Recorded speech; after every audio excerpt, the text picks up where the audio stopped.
10 foot रोची ये 20 foot 10 foot होची आपनकर येलो कलर रहला ता सहित रानी कलर रहला एटा भाई या ना कोन स्केल वाल एला स्केल वाला यार भाई प्राइस केते एवरेज प्राइस केते आसीबो 1000 टका स्टार्टिंग है अच्छा लेंथ कोन रहबो यार 20 रे 10 दर्शक ये होची आपनकर क्रॉस वाल जहा कि आपनको प्राइस आसीबो एवरेज प्राइस आपन कहू एटा फिक्स प्राइस आपन पे नो 1800 टका होची एवरेज प्राइस वन जिंस देखियो ये होची 3D बुटा 27 टका आसी प्राइस या प्राइस आपन एवरेज प्राइस 1700 टका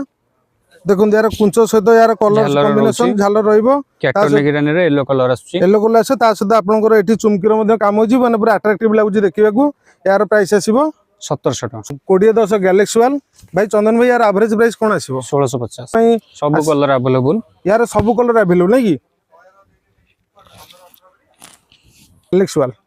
अच्छा यार केतेटा कलर आपन बागे वर्तमान स्टॉक अछि अछि वर्तमान व्हाइट अछि सी ग्रीन अछि